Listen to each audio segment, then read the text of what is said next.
On today's edition, we are casting another perspective of the police brutality issue in Nigeria by examining it from the angle of the police force, since we know that there are two sides to the story. The police are also a member of the society, and it's pertinent for us to know what the root causes are and how our policing system deteriorated to this level even after several reforms of the SARS unit. This is the fourth time, I repeat, this is the fourth time SARS will be banned in Nigeria. And this has led to mistrust from the citizens, especially the youths. Within the past 1 week, a lot has been achieved from the voice and the unity of the youth, which forges a statement to reflect in our society. Among the announced challenges are the 5 core demands that have been met, which signifies positivity and progress with the protest action of the youth. To discuss this topic with me is retired Deputy Inspector General of Police, TAIWO LAKANU. He had served in various capacities in service as AIG Federal Operations, Force Headquarters Abuja, Commissioner of Police in Imo and Ekiti States, Commissioner of Police Air Force Command Lagos, Principal Staff Officer to the IG, Force Headquarters Annex Lagos, among others. He was also the Assistant Inspector General of Police in charge of Zone 7 Headquarters Abuja, comprising the Federal Capital Territory, FCT, Nigeria, and Kaduna State. He is a philosophy expert and a master holder in law from Leeds Metropolitan University in United Kingdom. Welcome, retired DIG LAKANU. It is good to have you on the show today. Thank you, and thank you for the unmerited accolade. First things first, how are you doing, sir? And I hope you're staying safe. I'm okay. Busy watching what's going on in the country with intensity. All right. So let's go straight to the business of the thing. You have numerous merits and accolades attached to your uniform. And while you were in service, among other achievements lies the initiative in which you were among the people who set up SARS. What led to the formation of SARS, if I may ask? Well, once again, I must sincerely thank you for the invitation to address the issue of SARS or NSARS, as you may want to term it. Okay.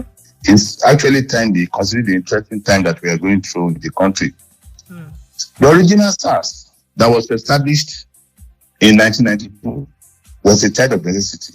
At the particular time it was established. Lagos was in a state of turmoil. Then there were violent crimes. Violent crime was actually the order of the day. And various types of crimes like brigandage, armed robbery, and incessant killings permeated the state. And this was, of course, it was of great concern to both state and federal government, and including the IG then and the police hierarchy. That was the time of Shino Rambo coming in from Benin Republic to snatch cars. Those were the days people were mauled, people were killed, and you have armed robbers, moving around without any challenge. And prior to the formation of Special Anti-Robbery Squad, anti-robbery units had always been in existence in all the criminal investigation departments at the Force Headquarters level, zonal and state command level, up to now. That is, each command, headed by Commissioner of Police, has under it, or up to now, like I said, a unit called Anti-Robbery Squad. Okay. Not Special Anti-Robbery Squad. Saddled with looking at cases of robbery incidents. But because of the incident in Lagos, the various incidents happening in Lagos, the president summoned the IG and wanted him to do something about it. So because of this, they found it very expedient to form what they refer to as Special Anti-Robbery Squad, that is superior to the anti-robbery squad in the states. And in order to achieve results, they had to pack for men from all over the country. I was privileged to be the second in command. What somebody I would call a crime poster was brought from Benin. His name is Simeon Midenda. CSP. He retired in 2012. He was very strong, very experienced, and highly operational. He headed the team. And we were just 25. We were only 25. And like I explained earlier, robbers had the field in Lagos, operating with impunity. And I also mentioned the issue of Shino Rambo. I wouldn't know how old you were then, but Shino Rambo was everywhere. And let me quickly, since I may not have the opportunity of explaining this, let me clear this ambiguity that's been on for a long time. Shino Rambo was not just one person. There were a series of Shino Rambos because they were coming from a place called Igolo in Benin Republic to snatch expensive cars in Nigeria. It became a weekly affair. And they had different groups coming in. But because the leader of each group usually had this machine gun bullets surrounding him, just like the mood of Shino Rambo, the film star, people felt that it was only one person that was coming. There were many. And we succeeded in annihilating all of them. We removed all of them from the scene. So, like I said, that was what actually led to the formation because the police could not handle the incidents of robbery in Lagos, and it was getting overwhelming and getting embarrassing to the federal government. Lagos being the commercial nerve center of Lagos, of the country, it was very expedient, I repeat it again, to look for a stronger team that would face this hordes of criminals. And that was the reason why SARS was established. All right. Thank you so much for that submission, sir. But listening to you, as at then, we had Rapid Response Squad and other technical squads in the force. Also, along the line, we had anti-kidnapping squad. And of course, you have explained to us now how SARS was established. But my question is, what were the structures like at the time? Let me discuss the structure and the modus operandi. Because, like I said, sequel to commencement of action by the SARS immediately after the formation, I said officers and men were selected from all over the country. I also mentioned that Simon Midenda was brought in as the leader of the team. Hello? We are all ears, sir. Hello? We are all ears, sir. We can hear you, sir. Okay. Our modus operandi, the structure, we were just 25. Just 25, and they were divided into sub-units of 5 each, and a vehicle attached to each team. And the secret behind the sources of original SARS is facelessness and mode of operation. We were not known. Nobody could see us on the road. We operated in plain clothes and used plain vehicles, not even numbered, that could not be associated with security or any government agency. We could not carry walkie-talkie openly. Let's talk of guns. Unlike the ones that we have now, the SARS that we have, carrying guns on the road. No, because we wouldn't want to be known. Our action was basically covert. And with the state of province in Lagos then, we realized the danger of carrying weapons openly. We also realized that by carrying weapons openly, we have destroyed the elements of surprise. We will not be known by robbers while they were living. We were like ghosts. We were not known, like I said, and our action was covered. We were always combat ready at all times. We stayed under cover while monitoring radio communication and conventional police operatives. Interesting. Our men were given certain duties to do, and they were posted to strategic areas in the state. They will not come in the vehicles, unlike what they are doing now. We will be in their vehicles, we will just park somewhere, it could be under a tree, waiting for information from the DPOs, informing us about robbery is going on. At our very point, we patiently waited while the government continued to chase the robbers around Lagos. In their bid to escape, the robbers almost always fell into our traps and made their water loop. All robbers arrested in combat had no option but give us details of their composition and numbers of operations that they are carried out. The trick is that once we pick one, that one will lead us to, we could end up arresting 50 others because we will interrogate him. He will tell us about the operation in which he was arrested. Not only that, we also ask him questions. He will tell us about other previous operations that he had carried out, and the members that went out with him. We'll start picking them one by one. At the end of the day, I'm telling you, we might end up getting off a picture of 60 from a single case. Oh, wow. So, yes. So, like I said, the information we used to solve previous cases of robbery, I gave us names of other robbers. They will give us other name of other robbers. And we never stood on the road looking for robbers. No. We did not also receive direct complaints from members of the public. Unlike all these ones we are doing. These ones, they will assist you to write a petition against your neighbor. They will couch it in a way that it will look like a criminal matter and they will fear arrest. No, we were not. We were not allowed to receive petitions. It was only the Commissioner of Police that would direct us on what to do. Am I making sense to you? Yes, sir. Listen to you.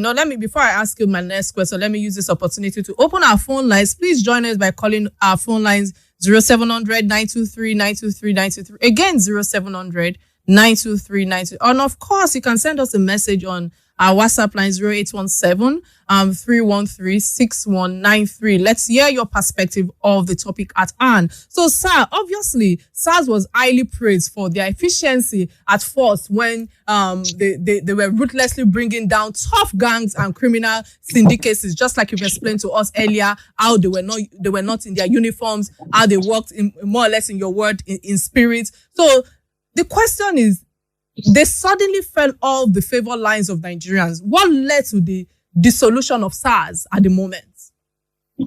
What led to the clamor for dissolution is very obvious. Original SARS, let me use the word, original SARS, did not deviate from the core mandate. We had our mandate to go after armed robbers, arrest them, and, tie them to court. During the course of arrest, we exchange gunshots, we kill them, or they kill our men. But now, we were focused, and the only thing we were doing, like I said, to investigation, strictly robbery cases, strictly. We were not allowed to handle other cases, or handle cases like stealing, theft, altercation, other around husband and wife issues. The disbanded SARS saddled themselves with various legal and illegal activities. You will see them, investigating land matter. You will also see them investigating husband and wife issues. And the deviation, that's what we feel. And don't forget that we were doing all this for pecuniary reasons. And that's basically the reason why people were clamoring or are still clamoring for that department. All right. Of course, we've had, I cannot help but also ask, because I know that GEJ, Goodluck Jonathan at the time, in his technical approach, or technical, approach or government or governance strategy to curbing fraud and widespread financial corruption, proposed using technology to curb crimes. So my question is, the crimes the police have used as an excuse to perpetrate brutality is cyber crimes, which are often often committed as how will I put it now? It's like an excuse, so to speak, by the perpetrators' brutality in terms of cyber crimes, which are often committed by youths. So my question is, how do you think technology will play in the Nigeria setting today, knowing that we are all clamoring for NSAS, and thus far, Buhari's came to power, he proposed using technology as wide scale to reduce human hands, e.g. we've all been enjoying the use of online banking, BVN and the likes, and that to as far as I'm concerned has curbed a little bit of the cybercrime. But with what is happening at the moment, sir, where do you think we are heading to when we know that a lot of issues that is ongoing at the moment? Well, I will go beyond cybercrime. I will look at technology. Okay. Technology is the mainstay of any growing economy like ours, and even including security architecture. I wouldn't say we are lacking behind. That's the Nigerian police force. Before my exit, I remember that a command and control technology-driven office was set up at the headquarters. And in most of our headquarters too, within the states and others, you have a lot of machineries, you have a lot of equipment. And that's the reason why we could easily track criminals. Unfortunately, people are not talking of records. You will see most cases of kidnapping incidents. We usually get the victims. We might not get the culprits. We might not strike immediately so that we don't endanger the lives of the victims. Because most times we know through tracking where they are, but we will not strike. But immediately they are released, we go after them. This is technology. And the federal government has expended so much. Now, in Abuja, they have state cameras. In Abuja, they are trying to do that, within Lagos and River State. And the other equipments too. Like Lagos state government, I wish other states could take after Lagos, because Lagos spends so much money. So the governors have, what's it called, security votes. These are things that they are supposed to be doing, improving technology. Lagos state government has spent so much, and they have their technology center where you could see the whole of Lagos and see what's happening. That's why crime has been a little bit low. So I think the policing has achieved a lot in this aspect. Like I said, that chunk of money was spent last year to, procure tracking equipment and stuff. All right. Many thanks for that submission. We have a message from Ayobami Okolawo. It said, the truth is that the federal government and the police force cannot really be trusted. What is the assurance that SWAT is not SARS in a new clothing? We need assurances from the police force and the presidency in action that the police force will truly be reformed for better option. That is Ayobami Okolawo. Ayobami, thank you so much for your contribution. So, sir, there's crowd control and crisis management, which is another angle to which the police needs to advance their training. So, what recommendation can you give to the government via this medium? Can you please come again? Sorry. Yeah. I said, obviously, there are crisis management and control or crowd control. So my question is, from this angle, what's the advice or what recommendation can you give to the government via this platform Real Talk with Kike? Well, when it comes to crowd control, you see, we're in democracy. And I think we practice what I call best practices. Because, we've been trained. Men are well trained. You see, and some of them are privileged to work abroad. You know what it is when people are, going about protesting. All right, sir, can you kindly hold your thoughts, please? We have a caller on the line. What's your name and where are you calling from, please? Hello, good evening, Kike. How are you today? I'm very well, thank you. What's your contribution on the show today? Okay, my name is Susan. First of all, I want to thank you for bringing the kind of guest you have in the studio. I didn't quite get his name, but listening to him, I could see that he was one of those who was instrumental, who played a major role when SARS was instituted. And I heard him talk about the earlier operations of SARS, and I couldn't but be proud of what they did then. But my question to him are four. One, I want to ask him sincerely, how does he feel hearing what the present day SARS is doing? What does he feel hearing about the way they operate now and the clear brutality that is meted on Nigerians? Secondly, I want to ask if, in his view, the fact that the police is poorly funded, which is what everybody peddle about as the possible reason for the kind of brutality we see, the fact that the police is poorly funded, does it in any way justify the kind of brutality that Nigerian police is meting out on people? Thirdly, I want to ask him his own sincere view. What is his view about restructuring the Nigerian police? And fourth, the SWAT that is being now by the Inspector General of Police, does he think that will be a solution to the kind of reform that we want in the Nigerian police? Thank you very much. Many thanks for that. Sir? I will have to repeat what the lady said because it wasn't very clear. All right. So what she said was, do you believe in restructuring of the police force? That was one. The second one was what's your own? Yeah, and the second one, how do you feel right now, looking at what is going on in Nigeria right now concerning SARS? How do you feel the operations and everything going forward? How does it make you feel? Since you're the one that said the SARS operation in the first place, formation of SARS, like you said, how do you see what they're doing right now presently? Is this something you're proud of? Let me start from the second question. The honest truth is that I'm not happy. My colleagues are not happy. Most police officers are not happy because you discover that we have good plans. Our problem is implementation or execution. You see, most of these boys, no senior officer will ask them to go and do what they're doing. Like I was saying, and let me correct this impression. All those people you see on the road are not SARS men. Take it from me. SARS are attached to CIDs all over the country. And its strength cannot be more than 25 or 30. But on the roads, you see DPOs posting their men out, okay, for genuine duties. But so you see them wearing jeans, wearing slippers, wearing this. And the notion for an average Nigerian is that, oh, this man is a SARS man. Or the collective, or you call them SARS people. They are not SARS.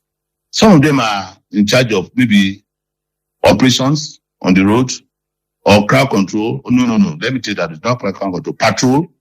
Yeah. But you see them wearing mufti and moving around. You cannot see a SARS person. Either the former SARS or the new SARS, you cannot see a SARS man on the road.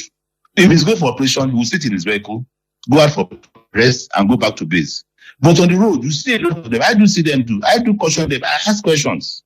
You see, that is where all this problem emanated from. When you see people that just wear, and I'll blame the DPO for this, because the DPOs, because they don't have control, some of them are controlled by their men. Simply, if they go out and check the exercise, we won't have such problems. We have a provost section in the police. The function of the provost and his boys, of course, is to go around and checkmate the exercise of our men. Do they do that? The IG, the hardworking IG that we have, will not come down from his office.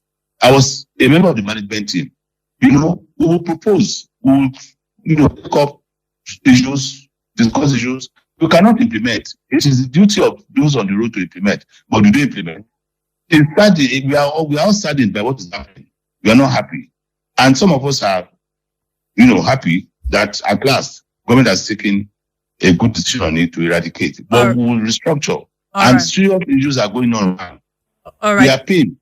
So I know that we are looking into how we can restructure and bring in men that will the kind of policemen that we deserve in this country. All right. Thank you so much for that submission. We have another caller on the line. What's your name and where are you calling from, please?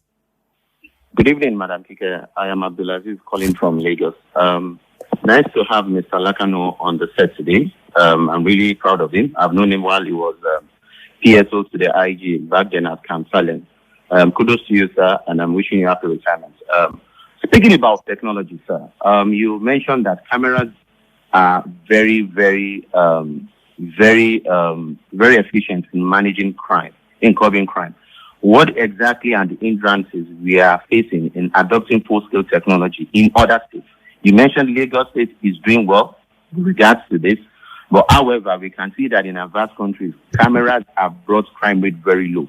How are we adopting the same strategy for other states? Then bank robbery is something that has become also rampant in recent times.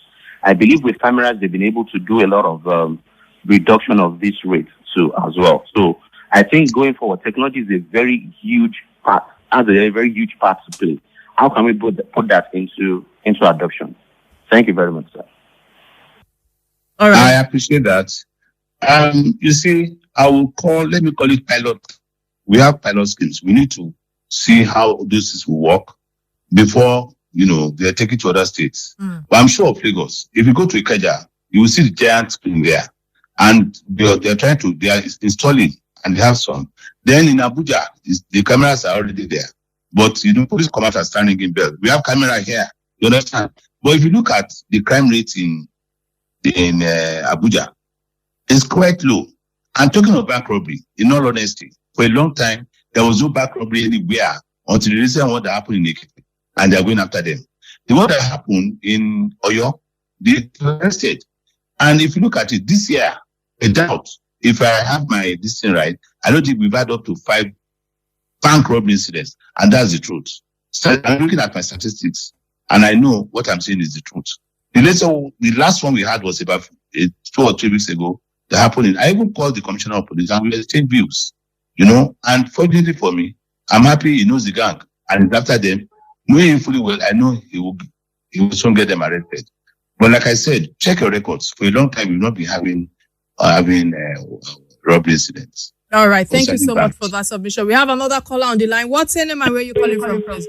All right. We lost that call. So we have a message from Olalami. He said, good evening, sir.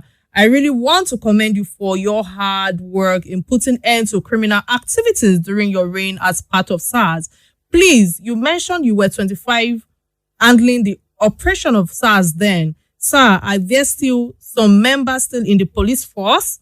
If yes, they can actually give their expertise advice to the new SARS. If no, how do your team help in the reform of the police force? That is from Olalami. Thank you so much for that message, Olalami. So you see, what happened is a wake-up call. It's a wake-up call. Even retired officers and serving officers are involved because we are concerned because of our integrity and image.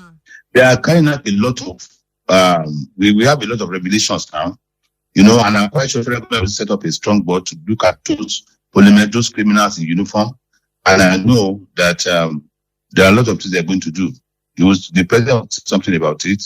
And I've been privy to know actions will also be taken, and even the victims will be compensated. I am sure of this.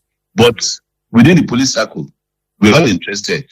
We are sitting down together, making plans to see how we can have total restructuring of the force to save us from this embarrassment.